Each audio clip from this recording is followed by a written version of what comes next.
Desde un lugar remoto en los Estados Unidos, con su anfitriona Graciela Unpierre, les presentamos Profecías, Misterios y otras cosas. Y ahora, con ustedes, Graciela. Hola amigos, bienvenidos a otro episodio de Profecías, Misterios y otras cosas. Finalmente llegamos a la conclusión de la 9ª guerra de los tiempos del fin. Recuerden que esta serie está basada en el libro Las 9 guerras de los tiempos del fin, escrito por el Dr. David Reagan y presentado por Donald Dolmus del Ministerio en Defensa de la Fe. Les recuerdo que esta serie comenzó en el episodio 72 de este canal. Les recomiendo que vean toda la serie, así pueden poner las guerras en contexto. Entonces, si están listos, ¡vamos! Hola Donald, bienvenido a Profecías, Misterios y otras cosas, y llegamos a la conclusión de la segunda guerra de Gog y Magog.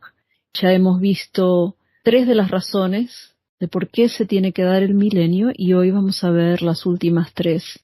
Así que una vez más, gracias Donald por tu tiempo, por tu conocimiento. Gracias al Ministerio Cordero y León por haber permitido que se comparta esta información. Así que adelante. Gracias, y es un verdadero gusto poder estar nuevamente. La primera parte de este programa se fue rápido y pudimos aprender algunas nuevas cosas, principalmente con respecto a algunas características del milenio y lo que va a pasar de tiempo. Y como bien decías, analizamos 3 promesas que van a ser de vital importancia. Son 6 promesas que Dios tiene que cumplir, y estas fueron las promesas a los judíos, promesas a la iglesia y promesas a las naciones. Así que aquellos de nuestros oyentes o nuestra audiencia que no pudieron ver la primera parte de este programa, vayan, está en el canal de Graciela, busquen allí en la sección de archivo donde están todos los videos y escúchenla para que puedan tener una continuidad, para que puedan seguir de una manera ordenada de lo que vamos a hablar en este programa. Veamos la promesa número 4, promesas a la creación. Dios también ha hecho promesas a su creación, que Él cumplirá durante el milenio. Dios ha prometido quitar la maldición que puso sobre la creación debido al pecado del hombre. Él ha prometido liberar a la creación de su esclavitud a la decadencia y restaurarla a su belleza, equilibrio y paz originales. Romanos 8, desde el versículo 18 al 23. Los animales carnívoros se volverán herbívoros. Isaías 11:67. Los animales mortíferos dejarán de ser peligrosos. Isaías 11, versículos 8 y 9. El reino vegetal florecerá y producirá abundantemente.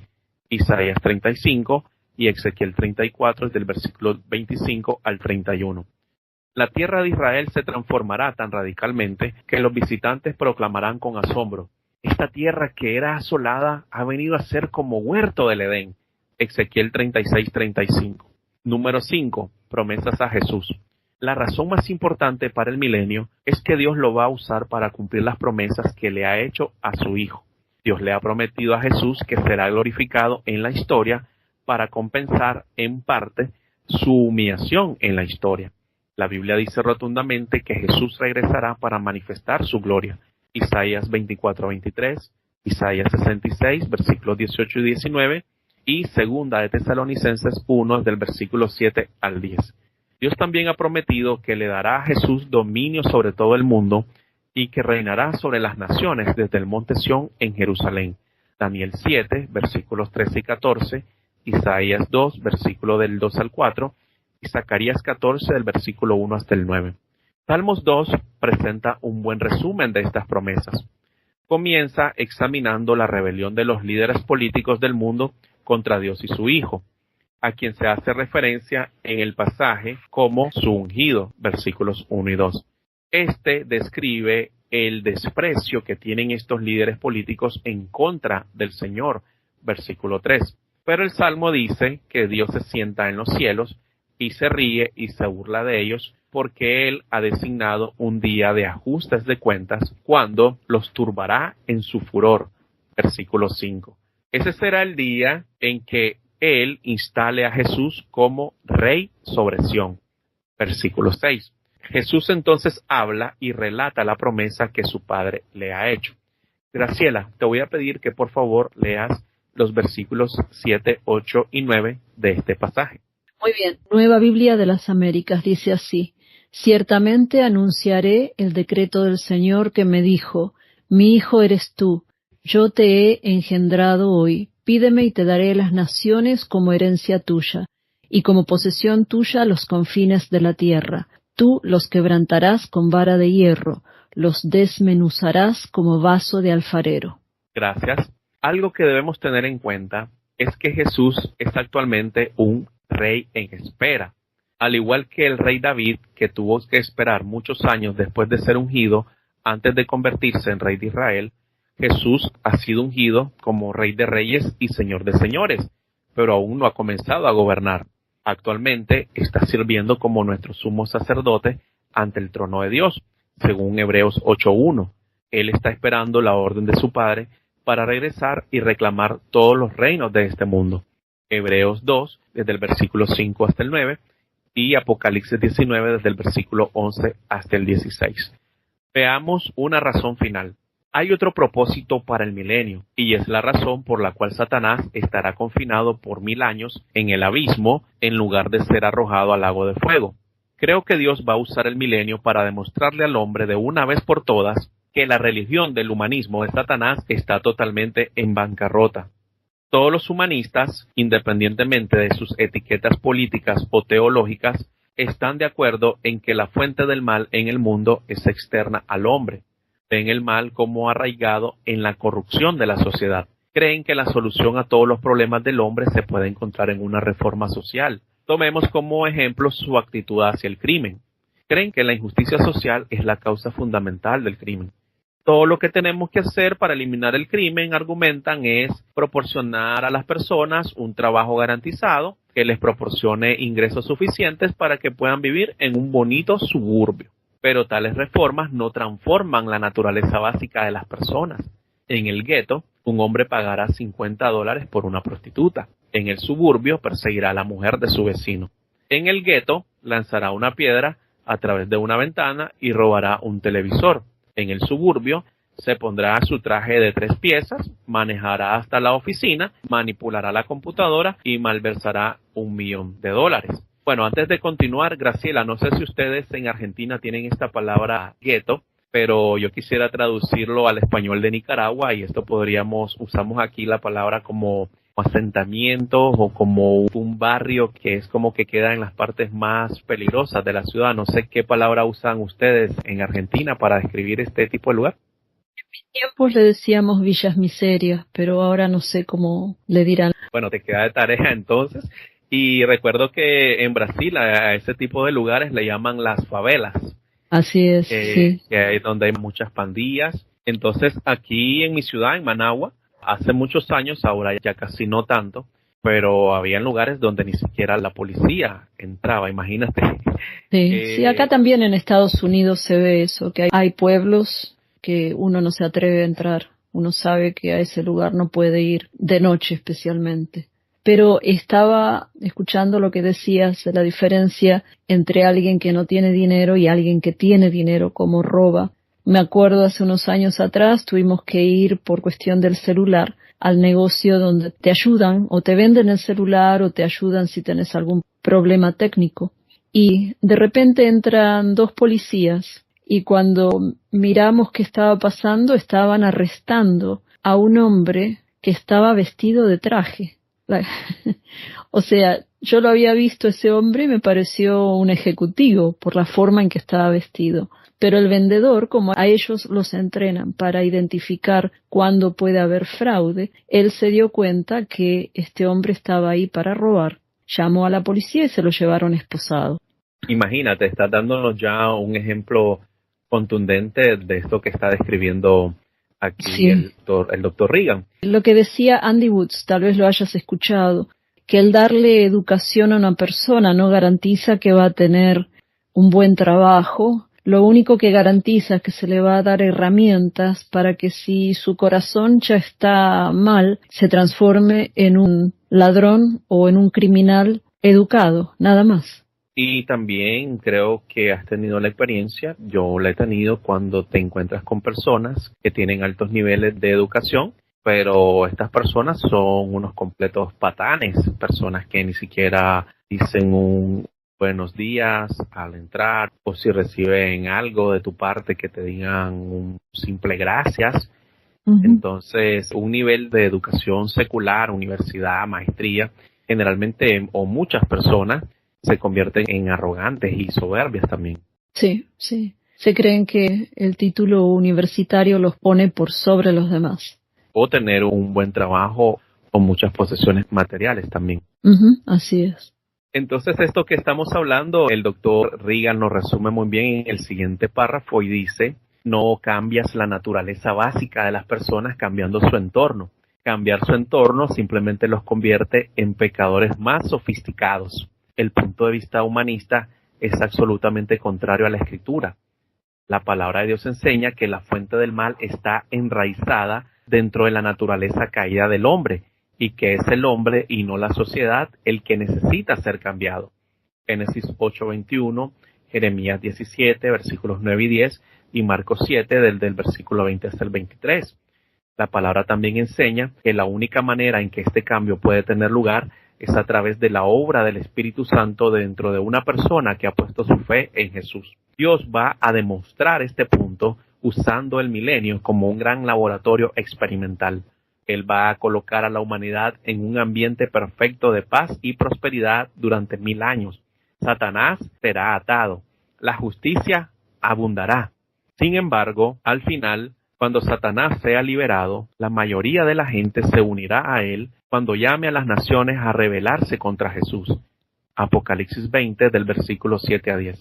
El milenio demostrará que lo que el hombre necesita no es una nueva sociedad, sino un nuevo corazón. Ahora sí, hablemos de la última guerra que va a producirse en el mundo. Sí, el glorioso reinado de Jesús terminará con la última guerra del mundo. En la Biblia se le conoce como una guerra de Gog y Magog, entre comillas, Apocalipsis 28. Por esta razón, muchos intérpretes de profecía a lo largo de la historia han identificado esta guerra con la guerra de Gog y Magog descrita en Ezequiel 38 y 39, pero definitivamente no son lo mismo. Recordemos que la primera guerra de Gog y Magog es la segunda guerra que analizamos en esta serie de programas. Graciela, te voy a pedir que por favor leas en Apocalipsis capítulo 20, desde el versículo 7 al 10, para que miremos lo que la palabra de Dios nos dice acerca de esta guerra final. Nueva Biblia de las Américas dice así: cuando los 1000 años se cumplan, Satanás será soltado de su prisión y saldrá a engañar a las naciones que están en los 4 extremos de la tierra, a Gog y a Magog, a fin de reunirlas para la batalla. El número de ellas es como la arena del mar, y subieron sobre la anchura de la tierra, rodearon el campamento de los santos y la ciudad amada, pero descendió fuego del cielo y los devoró. Y el diablo que los engañaba fue arrojado al lago de fuego y azufre, donde también están la bestia y el falso profeta, y serán atormentados día y noche por los siglos de los siglos. Gracias. Es una descripción bastante gráfica y espantosa del destino eterno que le espera a Satanás, al anticristo, al su profeta, a los ángeles caídos, rebeldes, a los demonios y a todos los seres humanos también que lo van a seguir en su rebelión. Entonces veamos algo. La guerra de Ezequiel se libra en las montañas de Israel, Ezequiel 39:4. La versión de Apocalipsis se lucha en la ciudad amada de Jerusalén, Apocalipsis 29. La guerra de Ezequiel está dirigida a Israel como un todo. En Apocalipsis el enfoque es Jesús en Jerusalén. El ejército de Gog y Magog de Ezequiel está compuesto por soldados de naciones específicas. Ezequiel 38, versículos 5 y 6. En la versión del Apocalipsis, los soldados vienen de todas las naciones del mundo, tantas de hecho que el número de los cuales es como la arena del mar. Apocalipsis 20:8. Lo único que las dos guerras tienen en común es el mismo nombre, Gog y Magog. Eso es más probable porque los líderes de ambas revueltas vendrán de la misma área, es decir, Rusia. Hablemos ahora acerca de la naturaleza de la guerra. La guerra comenzará cuando Satanás sea liberado de su prisión en el abismo para engañar a las naciones que están en los 4 ángulos de la tierra. Siempre el versículo 8 del mismo capítulo. Reunirá ejércitos de las naciones de todo el mundo, dirigidos por Gog y Magog, y marcharán contra Jerusalén para derrocar al gobierno de Jesús. Tan pronto como hayan rodeado la ciudad y estén listos para su ataque, descenderá fuego del cielo y los devorará. Versículo 9. Es en este punto que Satanás será lanzado en el lago de fuego y azufre, donde estaban la bestia y el falso profeta, y serán atormentados día y noche por los siglos de los siglos. Versículo 10. A menudo me preguntan, ¿quiénes son las personas que estarán involucradas en esta revuelta contra Jesús? Esa es una buena pregunta. Para responderla, consideremos quiénes constituirán la población del milenio. 1. Los santos glorificados de la era de la iglesia que fueron tomados en el arrebatamiento, al menos 1007 años antes del final del milenio. Número 2. Los santos glorificados del Antiguo Testamento que resucitarán en el momento de la segunda venida. Ellos no van a resucitar durante el arrebatamiento, que es algo solamente para los santos de la era de la iglesia. Recordemos que tanto la iglesia como el arrebatamiento son un misterio, algo que no había sido revelado en el Antiguo Testamento, pero que ahora es revelado en el Nuevo. Eso significa misterio en el griego. Número 3.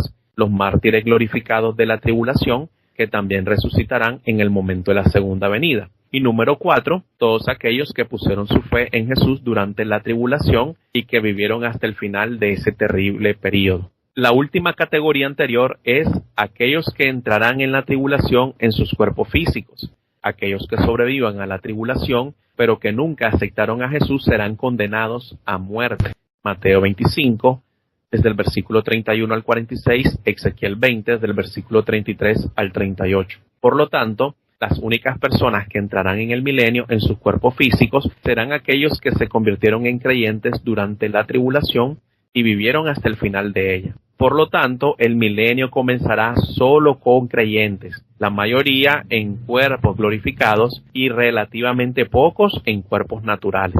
Aquellos en cuerpos naturales comenzarán a propagarse y, dado que la muerte se reducirá y la esperanza de vida se extenderá enormemente, según Isaías 65:20, la población del mundo crecerá exponencialmente. Los nacidos durante este tiempo todavía tendrán la vieja naturaleza pecaminosa. Desearán todas las cosas de la carne, alcohol, drogas, juegos de azar y sexo promiscuo. Pero verán que cualquier violación de la ley de Dios resulta en una justicia rápida y segura. El arresto inmediato será seguido por un juicio inmediato y una condena inmediata. No habrá apelación porque todos los jueces serán santos en cuerpo glorificado que tomarán decisiones perfectas. La Biblia dice repetidamente que Jesús gobernará con vara de hierro, Salmos 2:9 y Apocalipsis 2, versículos 26 y 27. Y a pesar del hecho de que su reinado producirá rectitud, equidad y justicia perfecta, según Isaías 11, versículos 4 y 5, la mayoría de los que viven en la carne se resentirán profundamente por el hecho de que no pueden perseguir libremente sus deseos mundanos. Entonces, durante el milenio, cuando la persona promedio en su carne diga, te amo Jesús, lo hará con los dientes apretados. O como decimos en algunos países de América Latina, lo hará del diente al labio, pero no es algo que sentirá de corazón o que lo vaya a decir con sinceridad. Entonces, no es de extrañar que cuando Satanás sea liberado al final del reino milenial del Señor, como lo vimos en el versículo 7 de Apocalipsis 20, la mayoría de los que están en sus cuerpos físicos se unirán en una última rebelión contra Dios que se describe en Apocalipsis 20, desde el versículo 7 al 9, y que ya Graciela amablemente nos leyó. La historia va a terminar como comenzó. Comenzó con 2 personas que vivían en una sociedad perfecta, pero decidiendo rebelarse contra su creador. Termina con toda la humanidad viviendo en una sociedad perfecta y la mayoría de los que están en cuerpos naturales tomando la misma decisión de rebelarse contra Dios. Hablemos ahora sobre la abolición de la guerra para ya ir concluyendo. La segunda guerra de Gog y Magog será la guerra final de la historia. Después de esto, Dios sacará a los redimidos de la tierra y los colocará en la nueva Jerusalén que ahora está preparando. Luego, consumirá la tierra con fuego para quemar la contaminación de la última rebelión de Satanás. Según de Pedro 3:10 y Apocalipsis 21:1. De ese infierno ardiente saldrán nuevos cielos y una nueva tierra, esta tierra redimida y perfeccionada, según de Pedro 3:13. Luego bajará a los redimidos a esta tierra dentro de la Nueva Jerusalén, Apocalipsis 21 del versículo 2 hasta el 7, y vendrá a la tierra para vivir en su presencia eternamente. Apocalipsis 22 desde el versículo 1 al 4. Se acerca la paz eterna, la guerra va a desaparecer para siempre. Esta esperanza de la humanidad no será alcanzada por los diplomáticos, será un regalo de Dios a través de Jesucristo, que murió para redimir a la humanidad y a todo el cosmos. ¡Aleluya! Wow, tremendo plan el de Dios. Sí, la verdad que al leer todo esto y llegar a la conclusión de la serie, pues realmente nuestros corazones se llenan de ánimo, de consuelo, de fortaleza, de esperanza.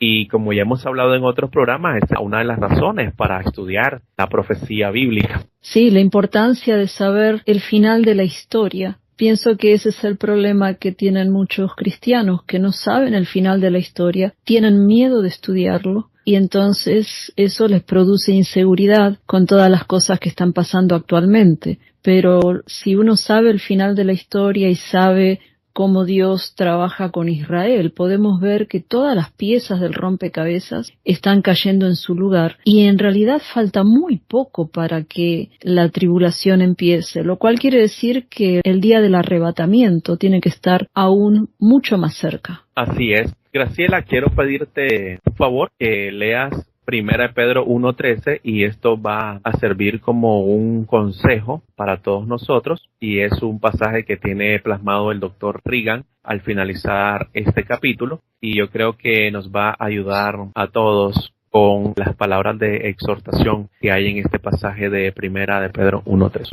Versión Nueva Biblia de las Américas dice así: por tanto, preparen su entendimiento para la acción. Sean sobrios en espíritu, pongan su esperanza completamente en la gracia que se les traerá en la revelación de Jesucristo. Muchas gracias. Entonces, espero que esta serie de las 9 guerras haya sido de mucha bendición para nuestra audiencia. Si se perdieron algún programa, vayan al canal de Graciela o vayan a mi sitio web www.endefensadelafe.org. Ahí van a ver la portada del libro de las 9 guerras y ahí está el directorio para ver todos los canales. Y también aquellos de ustedes que aún no se han suscrito, los animo a que lo hagan, es gratis. Unas palabras de conclusión, Graciela, que tengas para que ya demos por concluida esta serie tan maravillosa, estudio bíblico que hemos tenido.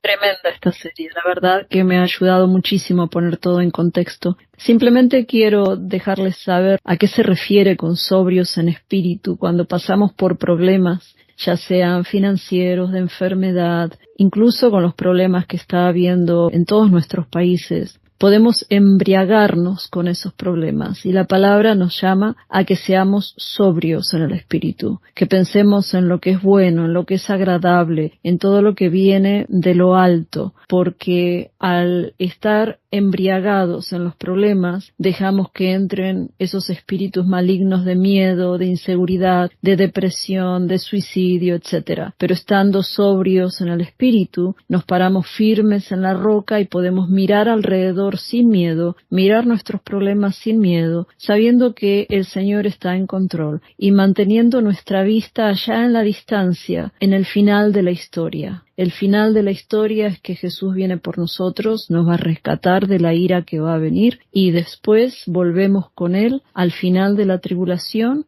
y para ser parte del milenio, que pienso que en cierta forma es un entrenamiento para nosotros para después entrar en la eternidad. Un plan maravilloso. Antes que nos vayamos, Graciela, en este pasaje que leíste, y ahora que estabas explicando esa parte de ser sobrios en espíritu, me llegó mucho también el llamado que hace el Señor a que este conocimiento recibimos principalmente con el entendimiento, pero que no termine allí, sino que también pasemos a la acción. Entonces es un llamado principalmente personal y luego también a nuestros hermanos que escucharon este programa. Pasemos a la acción y eso es el evangelismo, advertir a nuestros contactos, a nuestros amigos, que el Señor viene también este tiempo de ira, vienen todas estas guerras y una gran mortandad, y también que nos ayude con eso que decías tú, a que podamos tener una santidad práctica que corresponda con nuestra santidad posicional de lo que somos en Jesús. Bueno, amigos, no se olviden de ir a endefensadelafe.org y también allí suscríbanse para recibir los avisos de cuando Donald pone un artículo.